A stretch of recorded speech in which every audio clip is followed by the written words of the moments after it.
Welcome to Retail Retold, the stories behind how that store landed in your neighborhood.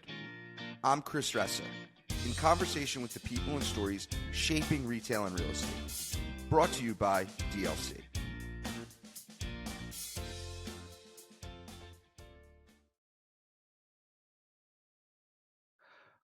Welcome to Retail Retold, everyone. Today I'm joined by Josh Weiner. Josh is a principal at KLNB. I'm excited for him to be here. Welcome to the show, Josh. Chris, thanks for having me today. I really appreciate it. Look forward to this. Yeah, man. So, Josh, tell us a little bit more about who you are and what you do. Sure. So I'll just go back to where I'm from. I'm from small town in Maryland, in southern Maryland, called Leonardtown, Maryland, and grew up there. Spent my whole childhood there, and then went off to college at East Carolina University. Went down south for 4 years, and then after that moved up to the Washington D.C. area where I've been ever since. Spent 5 years working for a large Blockbuster video franchisee right out of college, and then got the itch to get into commercial real estate.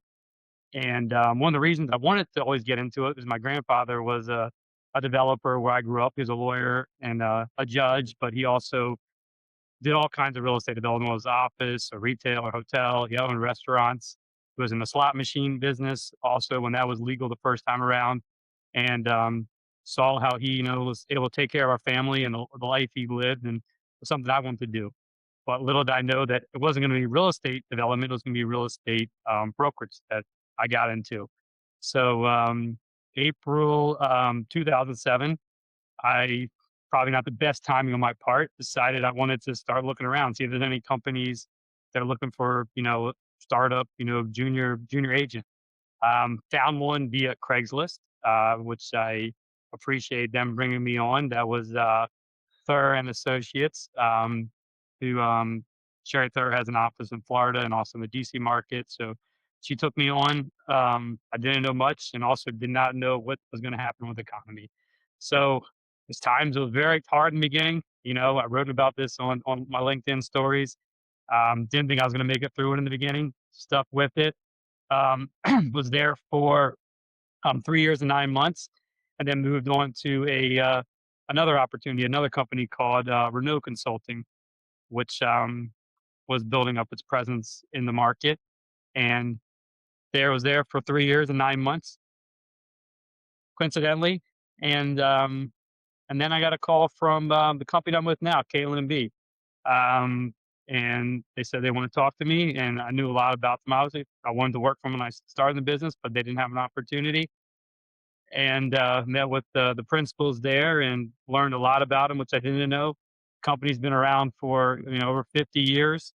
Very unique in structure from the other companies in our industry, where you can have ownership in the company, and that was very appealing to me. And the way that works is, as you reach a certain income level and contribute other things to the company, you can invest your hard-earned dollars and buy shares and share them with the company. And thought that was a unique idea. I liked all the people that I talked to there, had a little bit of a book of business to bring with me. And I started there 8.5 years ago and been there ever since. Think I will be here for life now. Um, and It's kind of my journey to get to KLNB. And that's been a journey itself to figure out kind of what I wanted to work on and who I wanted to be as a commercial real estate advisor. And the last 3 years, I think COVID especially helped me kind of morph into a niche of retail pad sites and land deals. I've always worked with some pad site clients like Dunkin' and Popeyes. And then as I came to KLNB, I picked up the Outback account and a learning care group at daycare and some others. And I really just enjoyed that part of the business where I get to, create something, look at a, 3 acre piece or 5 acre piece and kind of see which of my clients would fit on there. And then also, so I work on the landlord side and the tenant side of that. All right. So there's a lot there. First off, you said East Carolina. That's where Chris Johnson went, right? The running back? That's correct. Yep. All That's right. correct. Yep. Football fan. All right. Yeah. Yeah. And then we had some good football teams. We were top 25 when there. We beat Miami during Hurricane Floyd. Went into was actually NC State there, like ranked number 2. That was one of the highlights of my college career, and yeah, that was a fun day. We were literally shut out from the school because of the hurricane. Went out to NC State. They let us use their stadium, and that was yeah. Those are some fun games. So Wow. Uh, did you say your first job you were worked for a Blockbuster franchisee? that's correct. Actually, as a good family friend of mine, they had 42 blockbusters at the time. So I think that's really interesting. What does that mean? For I think I know, but for those who might not, you worked for a Blockbuster franchisee. Can you talk about that and what you did and what that means versus working for Blockbuster Sure, specifically? sure. So yeah, so Blockbuster they had corporate stores and they also had franchise stores. Typically, the franchise stores were outside of the major metropolitan areas. The major metropolitan areas were all owned by corporate. So we had stores. They had stores in Southern Virginia, Eastern Shore, Maryland, um, Delaware, West Virginia, kind of tertiary markets. And when I started working there, everybody knows what happened. Blockbuster and these stores were doing fantastic. And good real estate story, I guess, to go with this. The owners of these blockbusters were smart and owned a lot of the real estate. So when Blockbuster did actually crash, they still had some very valuable real estate on pad sites, which they still own to this day. So, and I encourage my clients when they can is to purchase real estate because, you know, you can own that forever. Your business may not be there forever. So And what did you do for the franchisee? I was in the accounting division of that company. So and I started getting a little bit more into kind of the real estate end. They had real estate they owned. They wanted to sublease, so I got in a little bit of that end of it, but it was mainly just the accounting division. So I got to see the numbers and what they're doing, and it was interesting. I'm gonna challenge you a bit, Josh, Sure. on the whenever you can, you should own as an operator. I think it depends on your strategy. So my first job out of school was I worked at Sherwin-Williams, and the goal at the time was scale and growth. And for the cost to buy, you would just open up so many few stores. No. Right? And No. so we It's wanted the capital to go to lease so we could be in the paint business at the time and not in the sure. real estate business Sure. and open up a lot of stores. So I think it does depend on what your business is and your long-term plans. If you're a franchisee that you're going to have 3 or 4 stores, then maybe buying is the Yeah. best. But if you're like, I need to get to 1,000 stores, I think buying real estate's going to limit you in the ability to do that. Well, you can grow fast, and then in the DC market, a lot of owners are sophisticated. They don't want to sell. They're like, you're coming to them, and they're like, well, we'd rather have a ground lease and collect income forever and hold this asset. So yeah, it's hard to find sites to buy, and when you can, obviously, and if it works with your strategy, yeah. But a mixed strategy is probably, like you said, with some of these franchisees is the best bet. But when I've worked on the corporate stuff, like accounts like VisionWorks, obviously, they're just doing leases, only leases. So Yep. there's two. So the you know we're going to get into the state of the market in a second. But before we do, I want to take us to Woodbridge, Virginia. Because in Woodbridge, Virginia, you worked on a deal with a daycare, Everbrook Academy, and that turned into something much bigger than just Everbrook Academy. So why don't you tell everybody what happened here and the story behind that, and we'll take some lessons from that and then get into a little bit of the state of the market. Sure. No, no. I think this is a very good, interesting story. Kind of shows the full cycle of a deal and how a company like KLNB can assist in, I guess, all aspects. So, like Chris mentioned, I represent Everbrook Academy, which the parent company is Learning Care Group, second largest child care, in the country. They also have La Petite, and they have other brand, they have 10 different brands, about 1,000 schools total. Actually grew a lot during COVID. So a lot of through acquisitions and taking over some dark child cares. So great client. Been working with them ever since I joined KLNB, and I knew they've always wanted to be in this one location. We've looked at it before, in this area, wasn't available. The one location we potentially could have gone to was purchased by the grocery store Lidl, and so that was always their plan was to build there. And then kind of starts the story starts here is I was actually at a networking event with Saul Centers, and who's a big landlord in our market, you're probably aware of. For sure. And was talking to someone I know there, and she's like, you should meet the real estate director for Lidl, and she actually happened to be my neighbor.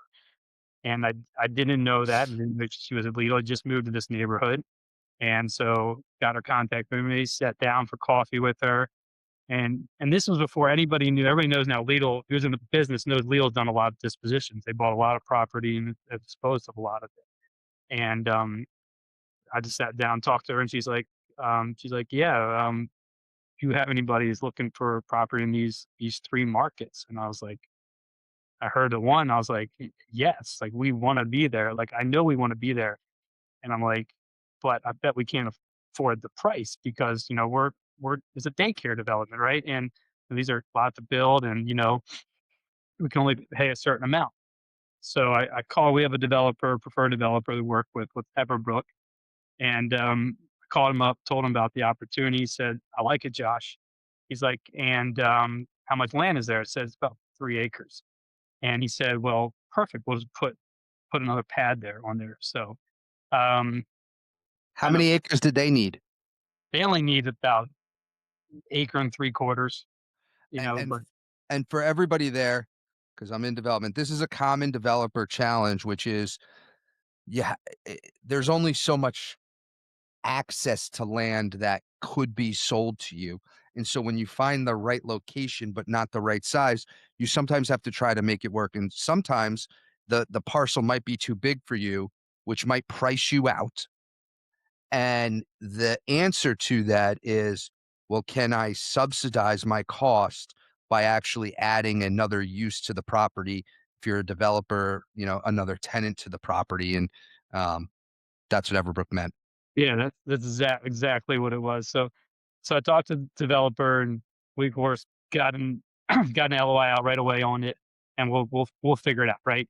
So my brain starts going. I'm like, all right, we got to figure out where we're gonna put. We knew the Everbrook here; they want to be here, but we got to figure out where we're gonna put it else. Across the street, there's a great Harris Teeter anchored center, Starbucks without a drive-through, natural fit.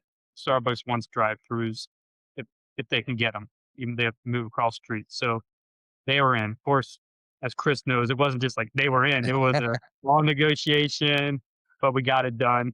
And then the other piece on the other end was Heartland Dental, which is a fantastic national credit tenant. We were able to land on the other end cap, and then we filled it out with a tenant out of California called Crimson Coward, who went in the middle. But during all this, there was a property behind the 3 acres um, that we needed some easements from. And the owner of that property said, I'm not going to give you any easements. You have to buy my property. So what the developer did is he bought that property too, which is another 2 acres. So now we got a 5 acre parcel. So they moved Everbrook a little farther back, redid the stormwater management, put the pad originally we were talking up front, and that created a third parcel. So now we have Everbrook, we have the pad with Starbucks, Heartland Dental, and then we have this third parcel. And so what happened was developer hired our investment sales team. They sold the Starbucks parcel right before the interest rates went up. So I think it was extremely good rate that they got. Yet another investment sales broker sold Everbrook Academy at another great interest rate. Then what we did with the last parcel is we it's still under contract actually today with the developer who does development for AutoZone, and so he has a signed AutoZone deal there. And then we have the last, then which there's still another parcel left there that we're going to lease with another national brand on.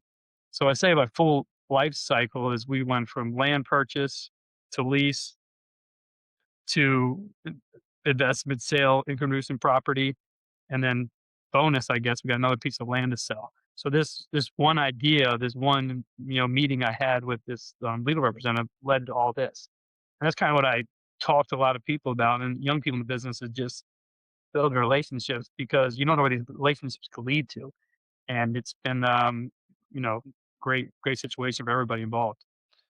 Cool. So that that punchline at the end is definitely the relationship networking advice and sales advice. I want to go back to a little bit of the real estate piece of it.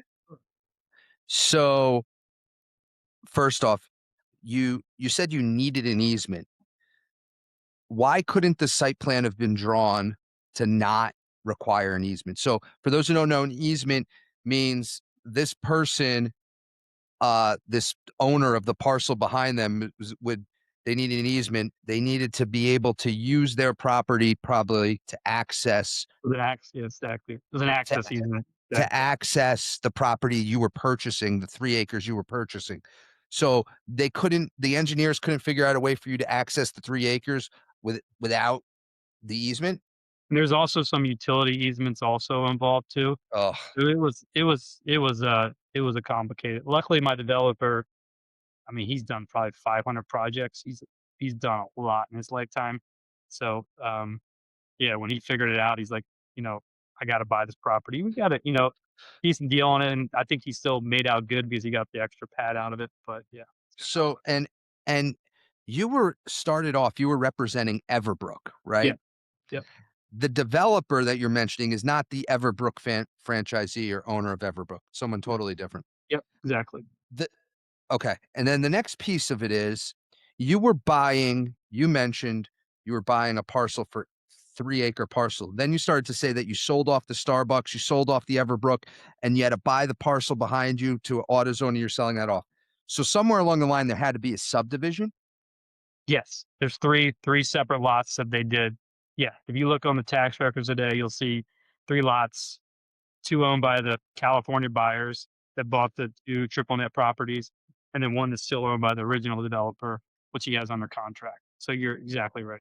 Right, because you bought one parcel and then you had to carve it up and go to the municipality and say, "I know I bought this one piece of land. I wanna Yeah, make this one piece of land on paper, not yeah, physically, on paper, 3 different pieces of land, which is 3 different tax parcels, so there could be 3 different ownership interests." The group that yeah. bought the net lease properties between, the Starbucks and the Everbrook, and then the new one that's gonna be an AutoZone. No, you explain it better than I do, Chris. That's exactly that's exactly what happened. It was a lot of complication in between. Oh, sure. Um, but luckily, I think the Starbucks supervisor for the county liked that idea a lot, so they were on board with that. They obviously like the childcare, and all the tenants that have opened have done extremely well to date.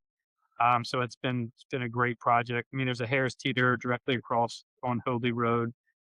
So it's a strong market. There's no land left in the market, so I mean, it's just it's tough. And that's why I like doing the land deals, because a lot of the stuff I find is off market. I'll just call someone up, be like, "Yeah, this great piece of land," and then start the conversation, see where we go from there. Then I got to find a developer, and there's a lot of those out there, right? But you got to find the right developer. I feel like too.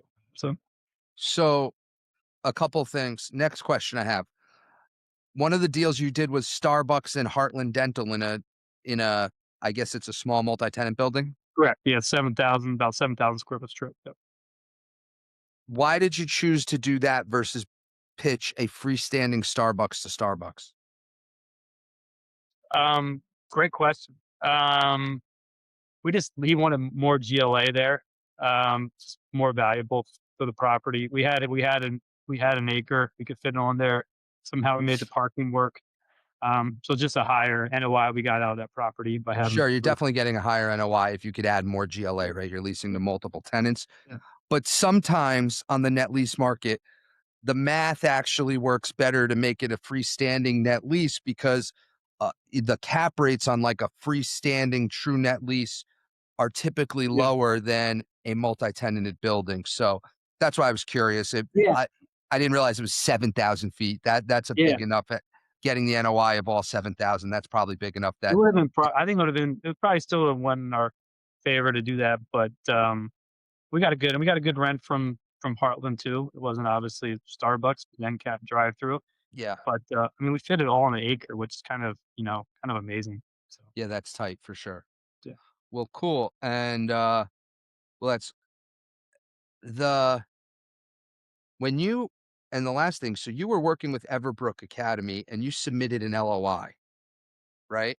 On behalf of the developer, yeah. On behalf of the developer. Was that Everbrook's, like, did they have a relationship with the developer? They've done the developer's done other deals with them, so Okay. they're the ones that actually introduced me to the developer, so. And did you okay, was the intent that they were gonna use them before this, or did you have to call the developer and say, "Hey, do Everbrook wants to do this location. Do you wanna do this development?" How did it go? Yeah, it was that I knew that Everbrook wanted to be there, so that's why I called the developer that I've done. We've already completed other deals. They were single deals, just, single Everbrooks. It didn't have any other surplus land because I knew, I had to make sure he wanted to do it because it's a much bigger project. Um, and of course, certainly it obviously worked out for everybody. So, Awesome. but it could have been a chance that Everbrook said, he could have put it, you know, but he wouldn't have closed on it if Everbrook wasn't going to be part of the deal. But once we had it all going, we presented to them. They liked the idea, and then we kind of just put all the pieces together. And as you know, it's a long process, and I think we had something called COVID in between, so that kind of Yeah, slowed so things down. So let's talk about that. You say it's a long process. When did it start? oh, I should know this. I probably have it written down somewhere. Approximately.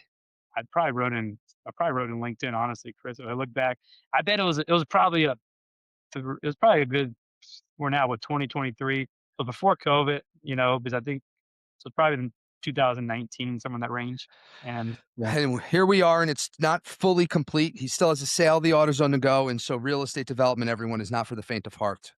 it's not, but I like it. Everybody thinks I'm crazy. I tell my friends in the brokerage business, like I work car washes and convenience stores and daycare. They're like, more power to you, Josh. But I enjoy it. So So, all right. Well, thank you for the story of how Everbrook and got to Woodbridge, Virginia.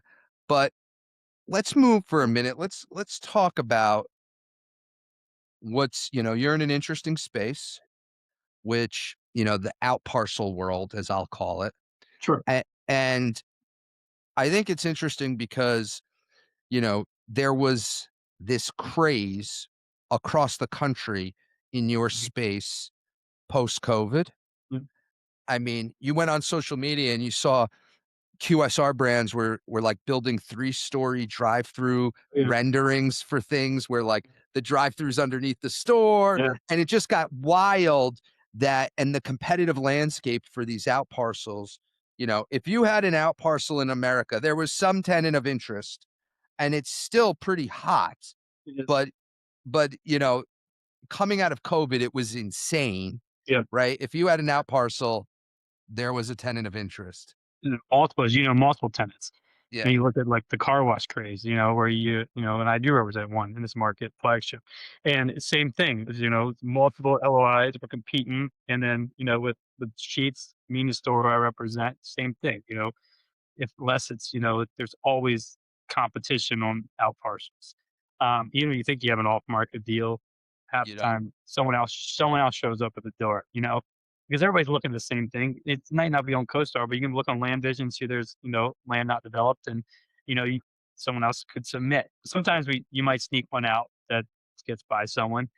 That's why this whole developer kind of play works. I have a couple parcels that we're working on now that are 20-acre plus that we brought developers in where we can put multiple concepts in, and then maybe even a grocery store in the back or something like that. So it's a lot of what I'm doing now is it trying to help the developers I work with and the tenants I work with is finding some of these larger sniffing out some of these larger sites. Um, but yeah, coming out of COVID, my most active client and I don't know how you guys were, but at KLNB, we felt like for the retail side, like it was like 2 months, 2 to 3 months of pencils down, call it. We kept in touch, from our houses and talked, whatever, grew big beards, big hair, and all that kind of stuff. And then it was like back to business. It was like all the retailers came out and said, we want to do deals. And that's not just tenants I represent, that was kind of across the board at KLNB. My most active client during that time was my Popeyes franchisee. They're 40 plus store. been doing it since 1980. Fantastic client, and it has rolled off a lot of deals in markets. And because that's been a great story with that brand, how they've done. So Well, I think, yeah, and so we came out of that craze, and so what's the if you were to sum up, what's the state of the and you're very focused on the DC yeah, mid-Atlantic area. So what's the give me the landscape of the land development out parcel market in that part of the world. And I think one of the things, and I live in northern New Jersey, yep, is that type of environment, right, in the New York metro area and the mid-Atlantic is very different than, let's say, somewhere that's a lot less developed like Iowa or North Dakota, where there's just land everywhere. Land is scarce where yeah, you are. yeah, very very scarce. And there's two kind of things holding back a lot of development. The first thing is all the businesses are doing well right now, whether it's the full service restaurants to the car dealerships. Is not you need somebody really to go out of business when you get these urban areas because, as you said, they're not making more land unless you get down to like Fredericksburg and Stafford and some of the or Culpeper or Southern Maryland, some of these kind of tertiary areas. They're not making there's no land, so nobody's really going out of business. So that makes it challenging. And then you have the different jurisdictions that may not want the use. Like fast food's not the most highly sought after use right now, even though they want to be in these certain markets. So their challenge is getting these drive-throughs approved in a lot of these markets, and it's people are shocked they're not from the area. You're familiar with New Jersey, how long it can take to get approved, and that's a challenge too. You tie up all this money on attorneys and civil engineers and everything else in between, and spend a couple $100,000 and not get approved. So that's what kind of risk these tenants are taking out there. Um, And developers, don't forget us. yeah, exactly. And developers too. 'Cause I work with plenty of developers, and one of the shocking things I've seen is site work costs right now. Everybody talks about construction, but the actual site work costs are really high right now. I'm hearing that from tenants and developers, both alike. So there's challenges out there, but we're still finding deals, trying to be creative. I think that's the word that kind of hits me a lot. I just every day I get to the office and I think of, how can I find new deals for my clients today? What do I need to do? How can I be creative? And it goes back to you obviously have those relationships. You certainly work on those. Use all the technology that you have, but you can't just sit there and look on CoStar and Crexy and think you're going to find deals. It's not going to happen. You got to have those relationships. You got to be able to understand maps and where the development's happening, and obviously have the market knowledge and the data, which to find these deals. The For sure. The Anything like right now, if I were to say to you, give me the Twitter message of 280 characters or less and define the landscape of the out parcel market in the mid Atlantic. And I said, go, go. All right. Wasn't ready for this one, but I would say it's it's highly competitive. With across all brands, whether it's car wash, convenience stores, fast food, medical. Um, but the good thing about the DC market is we're seeing a lot of construction right now. I mean, you don't see that across the country, but there's a lot of new development here. We even have big box being developed that's creating out parcels. So while it's challenging, there's developers out there that are creating opportunities also. So that would be my Ha- how has the capital market disruption impacted your world? I haven't seen it at all. I mean, I'm fortunate. I tell people on the phone, I'm fortunate to be in retail. I just feel like we're like kind of darlings for a change. Honestly, I feel like investment sales obviously are down. They can't figure out the interest rate hikes to the buyers and sellers are just off as far as numbers goes. Everybody knows what's happening in the office market right now. That's the news reports that pretty well. Um, Industrial market is doing well. Data centers is a big player out here. They're paying more per land than, anything. But the retail market's strong. Even the shopping centers that we lease, you know, everything's 5% less vacancy, and that's just like just normal turnover. I mean, and I'm sure your centers, your centers in our Yeah, market, I'm the sure they're same. pretty leased up, I'm sure. Yeah. So, but I said the capital markets piece because to your point, there's a lot less investment sales. Construction costs are up, interest rates are up. Yeah. Isn't it making it more challenging for your developers to build? Yeah, I haven't seen that honestly. And I get asked that question a lot. Um, so a lot of I guess if they're getting the right rent numbers, to make sense of it, then, you know, but Yeah, for sure. that has not been an issue. And I believe me, I do get asked that question a lot. But by people in the industry or just family or friends, and I have not there has not been an issue I've seen one time with that. The only thing I've seen is, like I said, the site work costs, but they're working it out because they need to do deals. Got it. Well, listen, this has been fascinating. Obviously, DC market's on fire. And outparcel world is still on fire, and that's maybe why it's the combination of the two, I think, is probably why you haven't been hit with some, blown up developments just yet. Um, It may come, I don't know, but right now it's things are good and busy, and Excellent. Well, I'll take it. yeah, All right. I want to bring you to the last part of the show. I got 3 fun questions for you. You ready? I'm ready. All right. Question 1. What extinct retailer do you wish would come back from the dead? That's easy. Toys R Us. I'm so sad that my kids don't get the experience I did walking in those big box stores, just running down the aisles. That was one of the best things as a kid. So For sure. All right. Question 2. What's the last item over $20 you bought in a store? I don't shop a lot in stores or Amazon. I think my wife does most of that for the family. But actually, recently I was in a bind. We were at Outer Banks at the actually on the dunes and brought kites, but I had a miscommunication with my wife and we forgot the spools.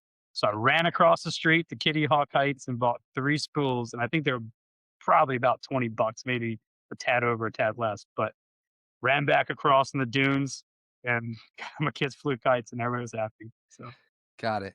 Haven't been there in a while, but it's a great place. yeah, it was fun. It was fun. And last question, Josh, if you and I were shopping at Target and I lost you, what aisle would I find you in?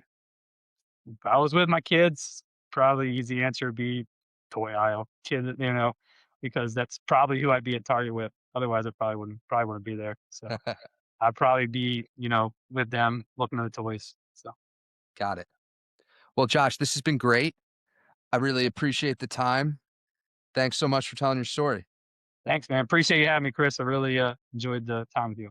Same to you. Appreciate you watching. Hit subscribe. See you in the next one.